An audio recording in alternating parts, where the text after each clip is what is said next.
Boa noite, gente. A paz do Senhor para todos. Quero compartilhar algo da parte do Senhor para minha amada igreja. É algo muito importante para nós que somos cristãos e que cremos no arrebatamento da igreja, não é verdade? Eu sei que o arrebatamento da igreja é algo que vai acontecer a qualquer momento. E infelizmente muitos que dizem cristãos não têm essa fé, não têm essa crença no arrebatamento, ou até acredita, mas acha que é algo futuro. Obviamente tudo que está para acontecer após, é futuro, só que acontece é um futuro bem próximo. Posso afirmar para a igreja. Por quê? Porque há uns anos atrás, eu quero começar contando algo para vocês de uma revelação ao qual o Senhor me deu, essa revelação foi algo assim que a Dilma estava para se candidatar a presidenta, algo que aconteceu. O Senhor me deu uma revelação muito forte. Eu vou tentar ser mais rápida possível para não tomar tempo, porque eu sei que hoje em dia tem tantas lives e as pessoas muitas das vezes elas querem ver algo que chama muita atenção, elas querem ver aquilo que apraz o seu coração. Só que eu sei que algo que eu vou dizer aqui é algo muito importante, é só para você que crê, que acredita no Senhor e na vinda do Senhor. Nessa revelação eu estava dentro de um quarto, e nesse quarto que eu me encontrava, ele estava completamente escuro e tinha uma televisão, mas era uma televisão assim como se fosse de última geração, era como se fosse um cinema na minha frente. E ali eu estava num tempo que eu não tinha noção. Eu só sei que quando eu olhava para o lado da porta, eu via assim a porta e uma claridade que vinha de um outro cômodo. E aí eu olhava e falava assim, meu Deus, o que eu estou fazendo dentro desse quarto? Que eu não tenho noção de tempo que eu estou aqui. Era como se eu estivesse assim, viajando naquela imagem, naquela televisão, que eu não tinha noção de tempo, nem assim, não sabia o tempo que eu estava ali dentro, para resumir. E aí eu vi aquela porta, eu me levantava, saía. Quando eu olhava para o outro cômodo, eu vi uma cunhada minha sentada.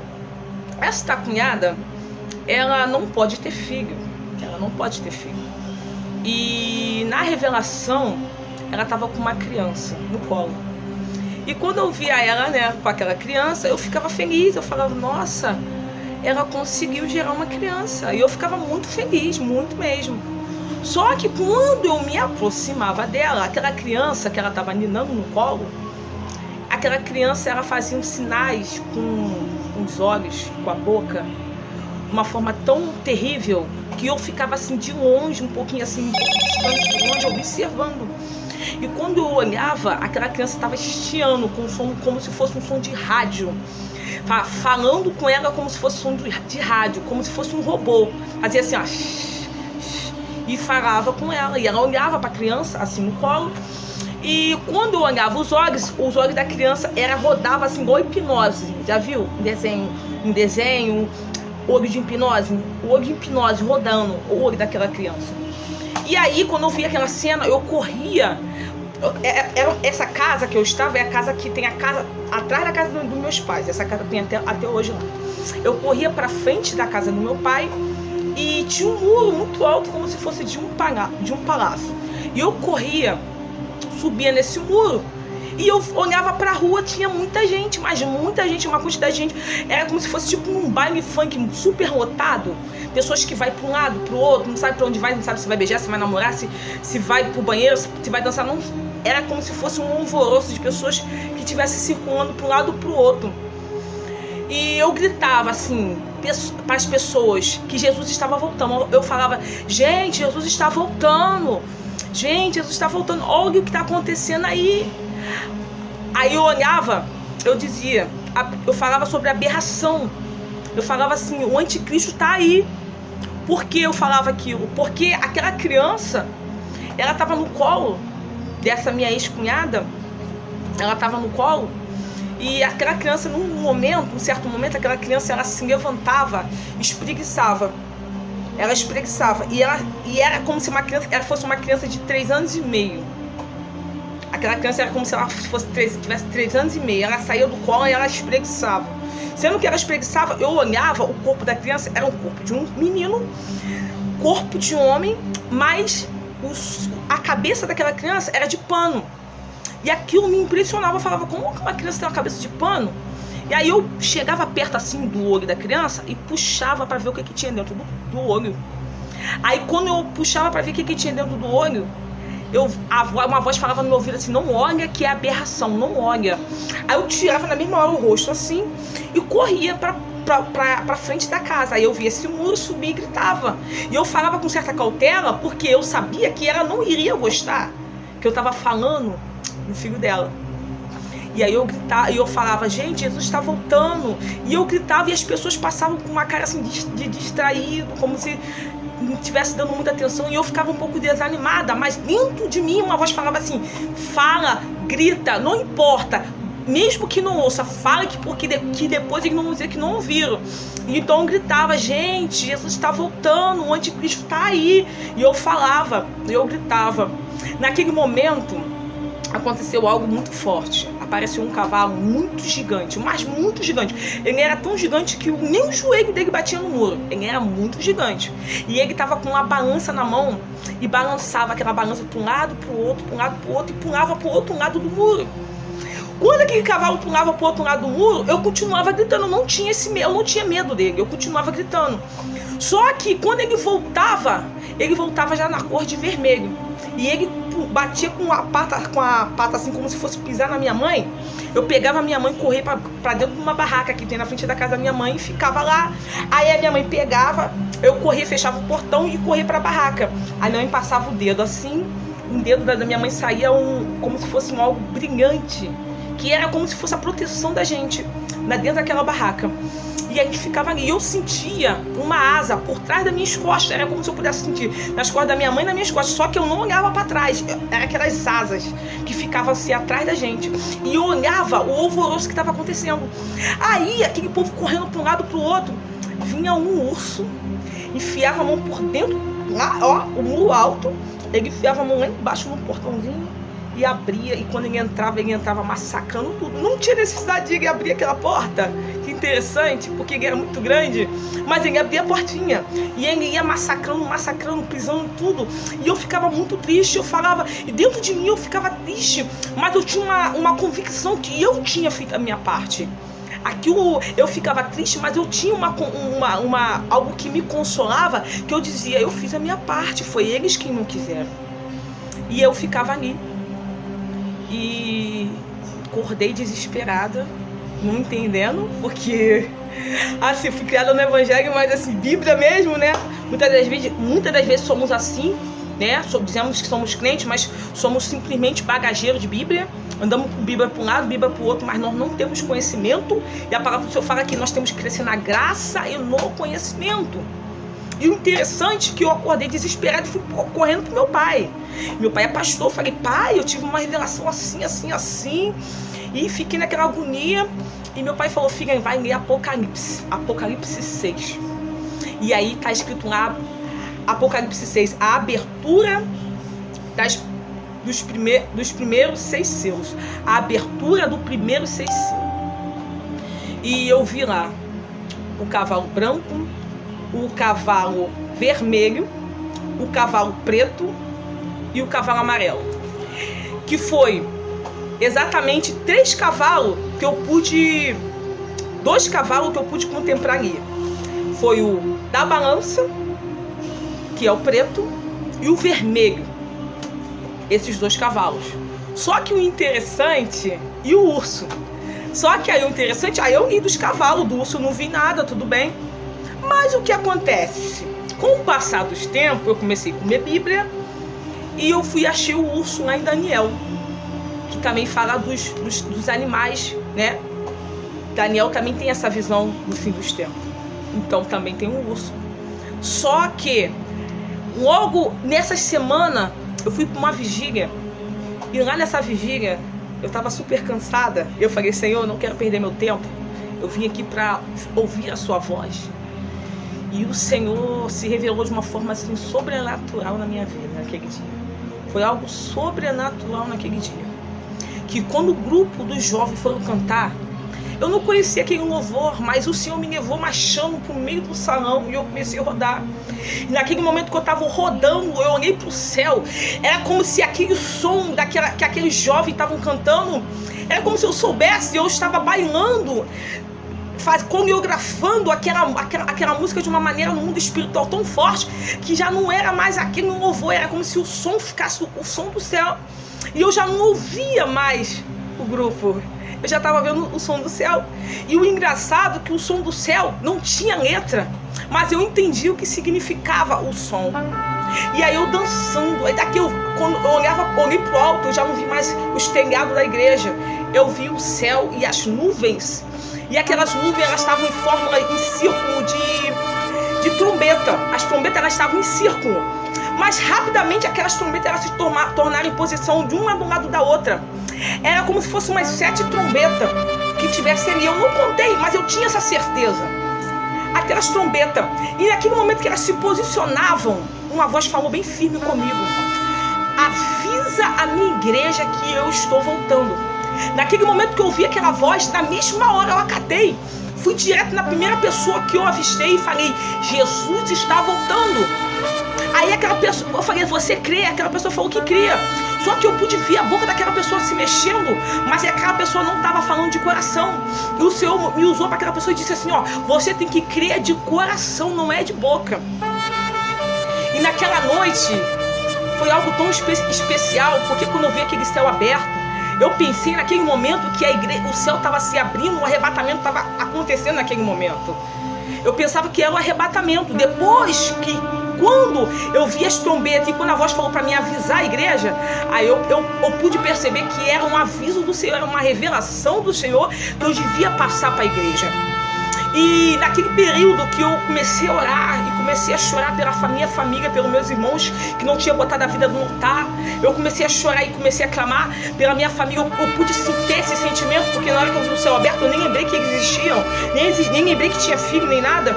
Mas quando eu caí em si, que aquilo foi uma visão, um despertamento, eu orei e clamei. Apareceu na mesma hora quando eu levantei do chão um cavalo branco pousando. Um cavalo como se estivesse voando e pousando na frente da porta da igreja. E naquele momento o Senhor me deu uma mensagem que aquele pregador tinha que pregar naquela vigília. Mas o Senhor falou: filha, ele não vai pregar. Ele não vai pregar mensagem. No início da pregação, na mesma hora que ele começou a pregar, eu já pude contemplar o que ele ia falar, que não era favorável àquilo que salvaria a alma daquelas pessoas. Aquela igreja, ela estava em faixa mais ou menos de umas 300 pessoas, mas a mensagem que ia ser pregada ali não ia ser algo que traria a pessoa ao arrependimento para ir para o céu. E eu chorei, eu comecei a chorar lá fora, e aí eu fui e falei com um rapaz que foi comigo, tudo isso que eu tô passando para vocês agora. Eu falei: ele não vai pregar a mensagem que o Senhor quer que ele pregue, ele não vai pregar. E aí o Senhor falou: filha, não fica triste, porque tudo isso é isso que aconteça, porque as pessoas amaram mais a criatura do que o Criador, estão amando mais as coisas do que o próprio Deus, estão amando mais as bênçãos do que o dono do milagre. E por causa de dinheiro, por causa do reinado, por causa das coisas desse mundo, as pessoas estão se vendendo. Só que Jesus, quando ele é enviado ao deserto, o diabo tenta Jesus dessa maneira. E ele está tentando muitos dessa maneira, oferecendo reinos, oferecendo fama, glória, dinheiro, luxúrias, tudo coisas passageiras, que Salomão vai dizer que todas essas coisas eram vaidade, que tudo passa, tudo é passageiro. E nós não devemos trocar o que é eterno por aquilo que é passageiro. Essa vida que eu e você hoje estamos vivendo é passageiro. Estão dizendo aí, falando sobre esse vírus que está acontecendo. As pessoas têm medo de morrer, mas não têm medo de ir para o inferno. Vive uma vida de qualquer maneira. E mais uma revelação que o Senhor me deu. E essa revelação foi agora há pouco tempo. Essa revelação que o Senhor me deu, eu estava dentro de uma igreja. Eu tinha sido convidada para esse culto, só que me pegavam de surpresa e me botavam para pregar. E eu ia pregar Mateus 25. Quando eu abri a Bíblia para pregar Mateus 25, eu não encontrava eu não encontrava. E eu procurava de um lado para o outro e não estava achando. E aí vinha um rapaz que estava sentado, ele tentava me ajudar e também não encontrava. Aí o meu esposo já estava com a Bíblia aberta, ele trazia para mim ler. Quando eu ia ler, eu não conseguia, porque a mensagem era outra. E quando eu ia ler, estava escrito assim, ó, a perseguição dos martírios. E a igreja, ela estava escura com aquelas lâmpadas antigas, como se fosse aquelas lâmpadas amarelas. A igreja meio escura. E eu via a aflição das pessoas querendo ouvir a mensagem, eu não podia falar. Eu não podia pregar. E eu fazia até carinho numa irmã que ficava assim, ó. Ela ficava assim, fazendo um sinal assim de tipo, eu preciso. Ela não falava, mas eu sentia. E eu fazia carinho nela, tipo, não podia fazer nada por ela naquele momento. E aí, quando eu levantei dessa revelação, o Senhor falou, minha filha, sabe por que Mateus 25 você não encontrou? Porque Mateus 25 é uma mensagem que vai falar sobre as 10 virgens.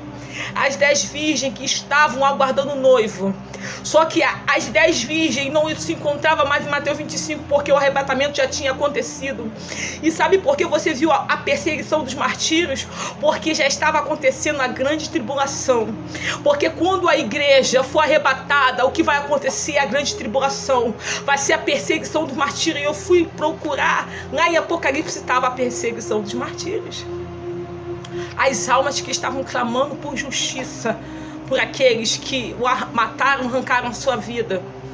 E aqui mesmo, em Apocalipse 6, vai mencionar na abertura do 5º selo a respeito disso. Vai dizer a respeito disso também, que eles foram mortos por amor à palavra do Senhor. E esses cavalos, o cavalo branco, ele representa a falsa paz. Ele veio para vencer, mas ele não vai vencer. Ele veio para vencer. O anticristo, ele vai vir trazendo uma falsa paz. Essa falsa paz vai ganhar o mundo que almeja paz. Eles querem paz, eles proclamam paz. O Papa está vindo aí para poder proclamar paz. É uma paz falsa. Não é a paz que Deus dá. A paz que Deus dá não é a paz que o mundo dá, diz a palavra do Senhor. A paz que o Senhor dá é uma paz que, em meio à tribulação, em meio às lutas, você continua tendo bom ânimo, porque Ele venceu e Ele te ajudará a vencer todas essas lutas. Mas a paz que o mundo dá é uma paz falsa, que é favorável. Você tem que ter dinheiro, tem que estar tudo indo, tudo tem que estar favorável, tudo tem que estar ao teu favor. Essa paz é uma paz falsa. E essa paz que o mundo quer, e essa paz esse mundo vai ter, porque o anticristo vai proporcionar essa falsa paz. Só que vai vir depois os outros cavalos, cavalo da morte, o cavalo vermelho, ele vai vir matando, e essa paz, ela vai ser só para aqueles que vão aceitar o anticristo, porque enquanto o anticristo, ele tá trazendo o povo para adorar ele, aqueles que não vão se dobrar a ele vai estar sofrendo uma grande tribulação. E aí eu quero dizer para você que essa igreja é a igreja de Esmirna. A igreja de Esmirna, você pode ler aí Apocalipse 2:10, você vai ver que essa igreja ela vai passar por uma grande tribulação. E a palavra de Deus vai dizer que essa tribulação vai ser de 10 dias, vai ser lançado na prisão e terás uma tribulação de 10 dias. Ser fiel até a morte, dar-te a coroa da vida. Essa é a palavra que o Senhor vai dizer para a igreja de Esmirna. Ser fiel até a morte e não sofrerás o dano da segunda morte. Essa igreja ela vai ter que passar pela primeira morte para ela obter a salvação. Por quê? Porque o arrebatamento já vai ter acontecido.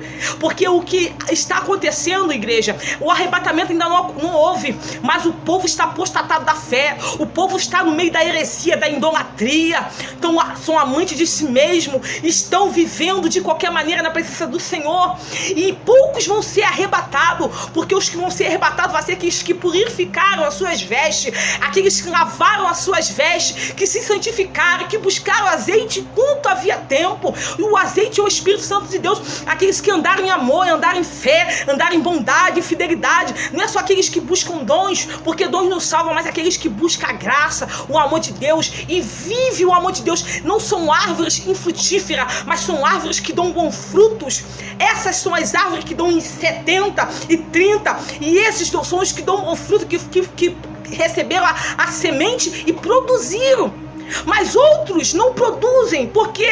Por causa do espinho. Os espinhos da vida são as riquezas desse mundo, coisas que tiram a tua visão de Deus, coisas que botam você para longe de Deus, porque o Senhor fala: buscai primeiro o reino dos céus e todas as demais coisas, e a sua justiça. Porque buscar o reino dos céus e a justiça de Deus, porque muitos querem andar de qualquer maneira, mas não querem andar na justiça de Deus, e a todas as demais coisas serão acrescentadas. Mas hoje em dia não, primeiro vem as demais coisas, depois o reino dos céus. O reino dos céus é plano futuro, é plano deixa para depois, deixa para amanhã. Só que o amanhã não lhe pertence, Jesus pode voltar agora. E o agora é o que importa. Amanhã talvez você não vai estar vivo. E essa igreja vai passar por essa tribulação. Mas a igreja de Filadélfia não. A igreja de Filadélfia, a palavra do Senhor vai dizer: como guardaste a palavra da minha paciência, eu também irei guardar da hora da tentação que há de vir sobre todo mundo, para tentar os que habitam na terra. Os que habitam na terra é a tribulação que a igreja que vai passar. Os ímpios vão passar.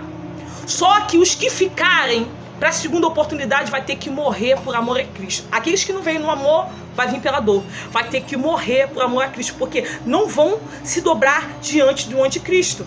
E ele vai mandar matar. E aí a palavra vai dizer que o cavalo amarelo, ele vai matar a quarta parte da população, com fome, com peste, com espada. E a igreja vai passar por uma tribulação qual nunca houve e nunca mais haverá, diz a palavra do Senhor. Nunca houve, nunca mais haverá. Você para analisar tantas tribulações que essa terra, a população já passou. Nos tempos de Noé, a terra foi destruída com dilúvio. No tempo de Sodoma e Gomorra foi destruída com fogo. Mas a palavra do Senhor fala que nunca houve tão grande tribulação e nunca mais haverá. Para analisar. Não queira ficar para a segunda oportunidade, não. Será que você está disposto a botar a tua cabeça para morrer? Venha por amor, não deixa vir pela dor, não. O arrebatamento vai acontecer a qualquer hora, a trombeta está suando. E nessas revelações que o Senhor me deu, Ele disse que era para me despertar a igreja. Avisa a igreja que eu estou voltando, e eu estou avisando. Ele disse também através da revelação que muitos estão dispersos, andando para um lado e para o outro, distraídos com as coisas do mundo, mas não estão dando ouvido. Quem tem ouvido, ouça o que o Espírito Santo diz à igreja. Quem tem ouvido, ouça o que o Espírito Santo diz à igreja. Amém? Fique todos na paz do Senhor. E vamos orar, vamos buscar enquanto há tempo. Enquanto há vida, há esperança. Amém? Fique todos na paz do Senhor.